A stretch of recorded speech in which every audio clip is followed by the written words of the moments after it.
Guys আজ আমি আবারও ট্রাই করতে যাইতেছি ব্রাজিলিয়ান সেনসিটিভিটি, কারণ তোমরা যারা আমার আগের ভিডিওটা দেখছো তারা তো জানোই ভাই ব্রাজিলিয়ান সেন্সি ইউজ করার পরে আমার গেম প্লেটা কতটা ভয়ানক হয়ে গেছিল। কিন্তু এরপর আমার একটা সমস্যা হইতেছিল যেটা ছিল রিকুয়েল সমস্যার সমাধান করে ফেলছি, কিন্তু তারপরও আমি এখনো মোটামুটি গাইস তেমন ভাবে খেলতে পারি না, যে কারণে আমি ভাবলাম গাইস আজকে আরেকটা ব্রাজিলিয়ান সেন্সি ইউজ করা যায়। এই সেন্সি আমি পেয়েছি অনলাইনে ভাইরাল হওয়া একটা রিলস থেকে।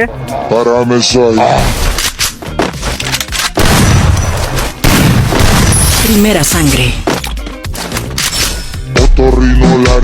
গাইস এটা হচ্ছে সেই ব্রাজিলিয়ান সেন্সি, সঙ্গে কিন্তু ফায়ার বাটনটা 22% করে রাখতে বলছে। ফায়ার বাটন 22 করলে গাইস এটা তো অনেক ছোট দেখাবে, তারপরে চলো গাইস আমরা এটা ট্রাই করে দেখি আসলে কি এরকম ওয়ান ট্যাপ আমরা মারতে পারি কিনা। ওই ভিডিওতে দেখানো অনুযায়ী আমি কিন্তু সেন্সি হুবহু কপি করতেছি। প্রথমে general 159, red dot 185, two scope 185, four scope 170, sniper scope 150 এবং ফ্রি ক্যামেরা বাটন এটাও 150। এখন আমি চলে আসছি ট্রেনিং গ্রাউন্ডে। আমি প্রথমে ওয়ান ট্যাপ মারার জন্য দুটা গান নিলাম, উডপিকার এবং টু শটার, এরপরে ডিজার্টিগুলো নিয়ে নিলাম। তার আগে গাইস আমি তো ফায়ার বাটনটা 22 করতে ভুলে গেছিলাম, তো আমি ফায়ার বাটনে ঢুকে গেছি। অ্যান্ড এটা কিন্তু বর্তমানে 60 আসিল, 60 থেকে যখন 22 করতে গেছি তখন দেখি ভাই একবারে ছোট হয়ে গেছে। এটা আমি ক্লিকই করতে পারতেছি না, মানে ক্লিক করতে গেলে কিন্তু ছুটে যাইতেছে। তারপর গাইস ওয়ান ট্যাপ কিন্তু ভালোই লাগতেছে, এই দেখো মোটামুটি কিন্তু লাগতেছে, কিন্তু তারপরও কয়েকটা গুলি রিকুয়েল করতেছে, তার উপর দিয়ে বডি শটও লাগতেছে। গাইস ওয়ান ট্যাপ মারতে গিয়ে আমি যেই জিনিসটা বুঝতে পারলাম, আগে কিন্তু আস্তে করে ড্র্যাগ করে দিলে আমার ওয়ান ট্যাপ লাগতো, কিন্তু এখন ধাপ করে উঠাই দেওয়া লাগতেছে। এই দেখো ভাই আমি কিন্তু এতক্ষণ ধরে আস্তে আস্তে উড়াইছিলাম, যেই কারণে আমার ওয়ান ট্যাপ লাগতেছিল না, কিন্তু হঠাৎই ধাপ করে উপরে উঠে দেওয়ার সাথে সাথে কিন্তু আমার ওয়ান ট্যাপ গুলা লাগা যাইতেছিল। এইভাবে এই পুতুলগুলার উপরে আমি প্রায় 10 থেকে 15 মিনিটের মতন নির্যাতন করলাম। আর নির্যাতন করতে করতে আমার কিন্তু উডপিকার, টু শটার, ডিজার্টিগল তিনটা গান দিয়ে আমি ভালোভাবে ওয়ান ট্যাপ মারতে পারতেছিলাম। এখন গ্রাউন্ডে গিয়ে দেখা যাক গাইস আমি কিরকম ওয়ান ট্যাপ মারতে পারি। আর এখন কিন্তু আমি কোনো কাটকুট করবো না। তোমরা আবার বলতে পারো যে ভাই কাইটা শুধু ওয়ান ট্যাপ মারার ক্লিপগুলো দেখাইছে। এই দেখো ভাই আমি কিন্তু কেবলই ঢুকলাম, আর ঢোকার পরে শুরু থেকে শেষ পর্যন্ত আমি তোমাদের A to Z দেখাবো। প্রথমে একটা এনিমির চিপার মধ্যে দেখলাম, এই চিপার মধ্যে এখন কেমনে ওয়ান ট্যাপ মারি ভাই, তারপরে কিন্তু ধাপ করে একটা ওয়ান ট্যাপ মারা ফালাইয়া দিছি। এরপরে দ্বিতীয় এনিমিকে মারা যাক, আর আমি দেখি ভাই কতক্ষণ আমি টিকা থাকতে পারি আর কয়টা ওয়ান ট্যাপ মারতে পারি। আমার তো ইচ্ছা আছে প্রত্যেকটা ওয়ান ট্যাপ মারার। আরেকটা এনিমি, এটার প্রথমে বডি শট লাগছে, হেডশট লাগে নাই। তারপরে দেখা যাক ভাই আমি কিন্তু মারতে পারতাছি না, এনিমি খুব লাফালাফি করতেছে। তারপরে লাস্ট একটা ওয়ান ট্যাপ মাইরে দিছি, দুইটারে ওয়ান ট্যাপ মারছি। 3 নাম্বার এনিমি, এইটারও ধাপ করে একটা ওয়ান ট্যাপ। ভাই রে ভাই ভয়ানক ওয়ান ট্যাপ লাগতেছে, আর ছোট ফায়ার বাটনে গাইজ আরো বেশি ওয়ান ট্যাপ লাগতেছে। কিন্তু আবারও রিভাইভ হয়ে গেলাম, আর আমার কিলগুলা দেখো ভাই আমি কিন্তু কোনো কাটকুট করতেছি না। এই দেখো ভাই আবার আরেকটা দুইটা শট দিয়ে মাইরে দিলাম। এরপর আরেকটা এনিমির সামনে, আর এখানে কিন্তু আমি ফায়ার বাটন খুঁজে পাইতেছিলাম না, মানে ফায়ার বাটনের নাগালি পাইতেছিলাম না, অনেক ছোট।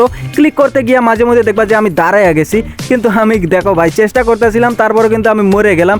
এরপরে আমি আবারও রিভাইভ হয়ে যাই। এইবার দেখা যাক গাইজ ওয়ান ট্যাপ এবার লাগতেছে না গাইজ, এবার কিন্তু লাগতেছে না। তারপরে আমি ট্রাই করব। এই দেখো ভাই টু শটারের ভয়ানক ওয়ান ট্যাপ, তাও আবার একদমই ক্লোজ রেঞ্জে। আমি এতক্ষণ যাবত কিল করছি 5টা, আর 5টাই কিন্তু ওয়ান ট্যাপের কিল, একটাও কিন্তু বডি শটে হয় নাই। আর আমি চেষ্টা করব গাইজ আরো কয়েকটা কিল করার, যতক্ষণ না বডি শট আমার লাগতেছে। বডি শটে কিল হইব, তারপরে কিন্তু আমি ট্রেনিং করা বাদ দিয়ে দিব। এই দেখো ভাই আরো একটা ওয়ান ট্যাপ, 6টা কিল করলাম, 6টারে কিন্তু ওয়ান ট্যাপ মাইরে দিছি। আর আমি বুঝতে পারছি গাইজ আমি কিন্তু ওয়ান ট্যাপে মাস্টার করতে পারছি হয়তো। এবার একটু বিয়ার র্যাঙ্কে খেলে দেখা যাক গাইজ। ট্রেনিং গ্রাউন্ডে তো সবাই ওয়ান ট্যাপ মারতে পারে, আমি ট্রাই করবো গাইজ বিয়ার র্যাঙ্ক খেলার। বিয়ার র্যাঙ্কে আমি যেই কয়টা কিল করবো সব কয়টাই ওয়ান ট্যাপ মাইরে কিল করার। এরপরে বিয়ার র্যাঙ্কে duo versus squad match start করে দিছি। চাইছিলাম তো সোলো ভার্সেস স্কোয়াডে খেলতে, কিন্তু গাইজ আমি অতটাও প্রো প্লেয়ার না, আমাকে সাপোর্ট দেওয়ার জন্য একজনের প্রয়োজন ছিল, যে কারণে আমি তাকে নিয়ে আসছি। আমি একটু লুট করলাম, লুট করতে করতে দেখি ভাই এখানে গোলাগুলির আওয়াজ শুনে তো আমি চলে আসছি। আর আসার পরে দেখি দুটা এনিমি, একটা এনিমিরে কিন্তু হেডশট মেরে সোনিয়া বানিয়ে দিছি, আরো একটা এনিমি চলে আসছে। আর আমি কিন্তু ভাই প্রথমটারে হেডশট দিয়ে মারছি। চাইছিলাম তো সব কয়টা এনিমিরে হেডশট মারতে, কিন্তু পরবর্তী এনিমিটারে বডি শট লাগে গেছে। কিন্তু কোনো ব্যাপার না গাইজ, প্রত্যেকটারে হেডশট না মারতে পারলেও আমি যে কয়টা কিল করব বেশিরভাগই চেষ্টা করবো গাইজ হেডশটে কিল করার। কিন্তু আমি এখনো ওয়ান ট্যাপ গানই খুঁজে পেলাম না, উডপিকার, এসিএটি এগুলো কোনো গানই আমি কোনো জায়গায় খুঁজে পাইতেছি না। তারপরে দেখো ভাই আরেকটা এনিমি চলে আসে, আর এইটারে কিন্তু ভাই হেডশট মাইরা নক করে দিছি। সো ভিডিওটা কন্টিনিউ করার আগে ছোট্ট একটি বিজ্ঞাপন, তোমরা যারা অল্প দামে ডায়মন্ড টপ করতে চাও চলে যেতে পারো bstop.com। এই ওয়েবসাইটে এআই রোবটের মাধ্যমে মাত্র 5 সেকেন্ডে ডায়মন্ড টপ করতে পারবে। এই ওয়েবসাইটে কিন্তু অনেক ধরনের অফার দেওয়া রয়েছে, 1 টাকায় উইকলি লাইট, 10 টাকায় উইকলি, এছাড়াও কিন্তু 650 টাকায় মান্থলির অফার দেওয়া রয়েছে। এই অফারগুলো টাইম এবং ডেট জানার জন্য তাদের টেলিগ্রাম গ্রুপে জয়েন করতে হবে। আর এখানে নিচে দেখতে পাচ্ছ ইনস্টল অ্যাপ, এখান থেকে তাদের অ্যাপ ডাউনলোড করে সেই অ্যাপ থেকেও ডায়মন্ড টপ করতে পারবা। আর এখানে কিন্তু সকল ডায়মন্ডের প্রাইস খুবই কম। ওয়েবসাইটের লিংক এই ভিডিওর পিন কমেন্টে দেওয়া রয়েছে, সেখান থেকে চেক আউট করে নিও। এরপরে কিন্তু একটা এনিমিরে মারতে গিয়ে আমার নেটওয়ার্ক চলে গেছিল, তারপরে কিন্তু এনিমিটারে মাইরে দিছি। এরপরে নেটওয়ার্ক ঠিক হয়ে গেছে, কিন্তু আমি পিকের মধ্যে আর কোনো এনিমিরে দেখতে পাচ্ছি না। এখানে কিন্তু সব কয়টা এনিমিরে আমরা দুজনেই মাইরে দিছি। তারপরে একটা হিটলিস্ট মারলাম, হিটলিস্টটা দেখি বিমা শক্তিতে পড়ছে। তারপরে আমরা গেলাম গাইজ বরাবর হিটলিস্টের কাছে, আর যাইতে যাইতে দেখি হিটলিস্টটা কেবলই ভেন্ডিং মেশিনের ঘরে ঢুকছে। এটা দেখার পরে আমি গাড়িটা একটু ঘুরাইলাম, ঘুরাই দেখি গাইজ এই সাইড দিয়ে ঢুকছে। তারপরে আমি যখন পিছন থেকে মারতে ধরছি, হেডশটে ড্রাগ করছি, বডি শট লাগছে, তারপরে আমার টিমমেটে কিলটা মাইরা দিছে। মাইরা অবশ্য ভালোই হয়েছে, কারণ আমি চাইছিলাম সব কয়টা এনিমিরে হেডশট মারতে। এটারে যদি আরেকটু মারতাম তাহলে বডি শটেই মরে যেত। এ পর্যন্ত আমি 4টা কিল করছি, 4টার মধ্যে 3টারে হেডশট দিয়ে করছি, আর একটারে কিন্তু ভুলে চুলে বডি শট দিয়ে কিল করে ফেলছি। তারপরে আমরা একটা হিট লিস্ট মারে দেই। হিট লিস্টের লোকেশন দেখাইতেছে এইখানে। এনিমিটা কিন্তু ফাঁকা মাঠে আসছিল, দেখার সাথে আমি বের হয়ে ডাবল হেডশট দিয়ে এটারে ডাউন করে ফেলছি। পিছনে দেখি ওর টিমমেট, এটারে প্রথমে হেডশট মারছি, তারপরে একটা বডি শট লাগছে, তারপরে ফুল ড্যামেজ যেহেতু দিছি এবার তো রাশ করাই যায়। তারপরে গুলাল ফাটাইলাম, কিন্তু এনিমিটা এখানে নাই। এনিমিটা হয়তো পালানোর ট্রাই করবো, কারণ আমরা 2 জন আছি, এনিমি আছে একলা। কিন্তু গাইজ দেখো এনিমিটা এই চিপার মধ্যে বসে আছিল, আমি কিন্তু খেয়ালই করি নাই। তারপরে দেখলাম যে গাইজ এইখানেই আছে, তারপর ঘুরে গিয়া বডি শট লাগলো, তারপরে কিন্তু একটা হেডশটে ডাউন হয়ে গেল। আমি কিল করছি মোট 6টার মধ্যে একটা মাত্র বডি শটে মরছে, আর বাকি 5টাই কিন্তু হেডশটে মরছে। গাইজ এখন আমার গেম প্লে দেখে তোমাদের কি মনে হয়? আমি কি আমার গেম প্লে আরো ইমপ্রুভ করতে পারছি? এই পর্যন্ত আমার গেম প্লেতে শুধু বডি শটই দেখছো, কিন্তু এইবার গাইজ বডি শট কম দেখতেছো, হেডশট বেশি দেখতেছো। তো এরপরে গাইজ ভাবলাম যে আরো কয়েকটা কিল করা যাক। হিটলিস্ট মারতে আইলাম, মারতে আইসা দেখি ভাই এখানে এনিমিটা একদমই ক্লোজ রেঞ্জে আসিল। চাইছিলাম হেডশট মারতে, কিন্তু ভুলে চুলে এটারও বডি শট লাগে গেছে। তারপরে কিন্তু একটা হিটলিস্ট মাইরে দিছি, দেন গাড়ি নিয়ে আমরা গেলাম হিটলিস্টের বরাবর। কিন্তু ওখানে যাওয়ার পরে দেখি ভাই 2 স্কোয়াডের মধ্যে মারামারি চলতেছে। আমার টিমমেটে হিটলিস্টারে দেখতেছে, আর আমি আইসা গাইজ এই এনিমিগুলারে দেখতেছি। এখানে দেখলাম একটা এনিমি ডাউন হয়ে গেছে, কিলটা চুরি করতে পারলাম না, কিন্তু আমার ফুল ড্যামেজ দিয়ে দিছে। তারপরে মেড কিট করতেছি, ওই দেখো ভাই এনিমিটা কিন্তু নিচ দিয়ে মনে হয় রাশ দিব। তারপরে আমি গেলাম রাশ করার জন্য, বাট গাইজ বডি শট লাগতেছে। তারপরে কিন্তু এর গুলালটা আমি ফাটায়া দিয়ে যখন মারতে গেছি, তখন পিছন থেকে আরেকটা এনিমি আমার ডাউন করে ফেলছে। মানে এক কথায় বলতে পারো আমি কিন্তু এই জায়গায় আইসা চিপার মধ্যে পড়ে গেছি। একে তো পিছনে একটা ফুল স্কোয়াড হিটলিস্টের, তার উপর দিয়া পিকের মধ্যে আরেক স্কোয়াড। এখন আমার টিমমেটরে কোনো মতন আমি মাইক খুলে বললাম ভাই এখান থেকে পালায়া যাইতে। টিমমেট আবার পুরো প্লেয়ার, সে কিন্তু একাই একটা স্কোয়াডের মাঝখান দিয়ে ঢুইকা যায়। তারপরে কিন্তু এবার আমি বলছি ভাই এবার আর কোনো রাশ দেওয়া যাবে না, এবার কোনো মতন আমার রিভাইভ দাও, তারপরে যা করার কইরো।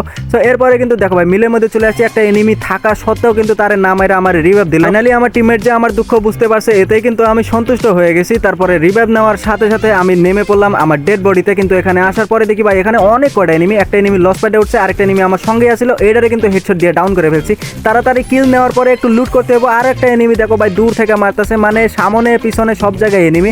আর হিটলিস্টটা কিন্তু মিলের দিকে যাইতেছে যেখানে আমার টিমমেট আছে। তার মানে এনিমিটা হয়তো আমার টিমমেটের লোকেশন পাইতেছে। আমি একটু আগে মরে গেছিলাম, যে কারণে আমাকে আর হিটলিস্ট দেখাইতেছে না। যাক গাইজ একদিক দিয়ে তো বাইচা গেলাম, এখন আমার টিমমেটে বুঝা নিব। তার আগে গাইজ আমি এখান থেকে একটু লুট করতে চাইতেছি আমার ডেড বডিতে। কে যেন ডাউন হয়ে আছে, কিলটা ফাঁকতালে গাইজ মারে দিলাম, আর আমার কিল হয়ে গেছে 9। আমি এর পরবর্তীতে কয়টা এনিমিরে হেডশট দিয়ে মারবো, বডি শট দিয়ে মারবো, এটা কাউন্ট করার পরে তোমরা গাইজ কমেন্ট বক্সে বইলা দিও, আমিও জানতে চাই আমি কি রকম কি খেলতে পারি আর কি। সো এরপরে কিন্তু আমার টিমমেটে চলে আসে, হিটলিস্টারে হয়তো মাইরা দিছে, না হইলে গাইজ কিছু একটা হয়ে গেছে, ওটা আমি বলতে পারতেছি না। আমার ফোকাস আছে সামনে থাকা এই এনিমিটার উপরে।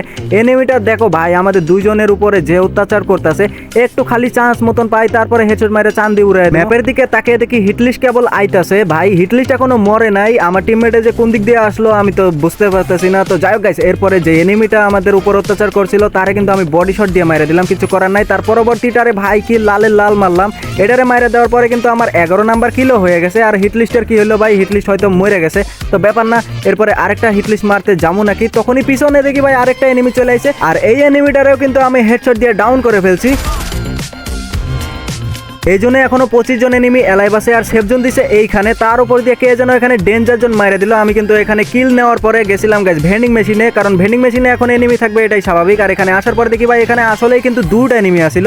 তো প্রথমে উপরে উঠলাম, উপরে উঠার পরে দেখি ভাই এখানে তো 2টা না, এখানে অনেক কয়টা এনিমি আছে। প্রথমে একটা ডাউন করলাম, তারপরে ভাবলাম যে ওখানে না ঢোকাই ভালো, আগে কয়টা গ্রেনেড মাইরা এনিমিদের একটু হেল কমাই, তারপরে গাইজ এনিমিদের মাইরে দিব। তো এখানে দেখতেছি গাইজ 4-5টার মতন এনিমি ড্যামেজ খাইতেছে।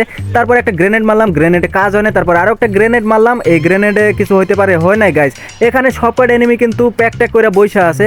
তারপরে আমি ভাবলাম যে একটা ফ্ল্যাশ পিস মাইরা দেই, একবারে ভাই রাশ করবো, ফুল একটা স্কোয়াড আছে। তারপরে যখন এই জিনিসটা মারছি, এখানে দেখো ভাই ড্যামেজ খাইতে আছে, টিম ওয়াইপ আউট হয়ে গেল। কার টিম ওয়াইপ আউট হলো বুঝতে পারতেছি না, কিন্তু এখানে আরো 2টা এনিমি আছে, আর এইটারও টিম ওয়াইপ আউট হয়ে গেল। এখানে কিন্তু আমি 2টা স্কোয়াডরে মারলাম, ভাই কি হইলো কেমনে হইলো আমি কিন্তু কিছুই বলতে পারতেছি না। কিন্তু আমার কিল হয়ে গেছে 15টা। পরে লাস্ট একটা হিটলিস্ট মারলাম, কিন্তু ভাবতেছি হিটলিস্টের কাছে পরে যাই, যেহেতু আমরা ভেন্ডিং মেশিনে মেশিনের কাছে আসি, ভেন্ডিং মেশিনে এনিমি আসবে, এটাই তো স্বাভাবিক। যেমন একটা এনিমি এখানে আসছে, এনিমিটারে ফুল ড্যামেজ দিয়ে দিছি। এখন এনিমিটা যে কি করবো গাইস কিছু তো বলতে পারতেছি না। এনিমিটা সম্ভবত প্যাক করবো, আর প্যাকই করে ফেলছে।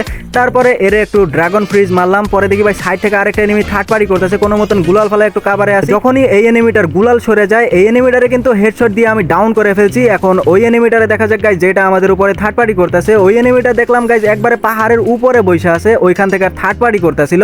তো ভাবতেছি গাইস এখান থেকে ঘুরে গিয়ে এনিমিটারে মাইরা দিলে কেমন হয়। তো এখান থেকে একটু মারার ট্রাই করলাম, কিন্তু এনিমিটা কাভারে চলে গেছে। তারপরে দেখি ভাই আরো কয়েকটা এনিমি থার্ড পার্টি করতেছে। এখন ফাঁকা মাঠে থাকা যাবে না, কেননা গাইস আমরা ম্যাচের শেষের দিকে চলে আসছি, 16টা কিল করছি। এই ম্যাচটা বৃথা চলে গেলে গাইস কিরকম হয়। তারপর আমি ট্রাই করবো গাইস ম্যাচটা বুইয়া করার, বুইয়া না করলেও অন্তত টপ 2 করার। এরপরে ভাবলাম যে যা আছে কপালে একটা রাশ কইরাই দেই। যখনই এখানে চলে আইছি তখনই কিন্তু আমাদের উপরে ভাই অতর্কিত হামলা হয়ে গেছে। কি আর বলবো গাইস, থার্ড পার্টি আর থার্ড পার্টি।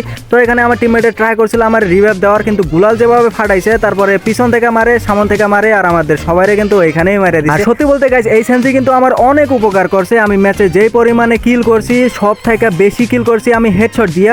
আর তোমরাই আমাকে কমেন্ট বক্সে বলো গাইস আমার গেম প্লেটা কিরকম হয়েছে। সো গাইস এই ছিল আজকের ভিডিও, আশা করি ভিডিওটা তোমাদের ভালো লাগছে। যদি ভালো লেগে থাকে তাহলে একটা লাইক করে দিও, আর চ্যানেলে নতুন হয়ে থাকলে চ্যানেলটা সাবস্ক্রাইব করে পাশে থাকা বেল নোটিফিকেশনটা অল করে দিও। দেখা হচ্ছে নতুন কোনো ভিডিওতে, ততক্ষণ সবাই ভালো থেকো, সুস্থ থেকো এবং নিজেদের যত্ন নিও। আল্লাহ হাফেজ।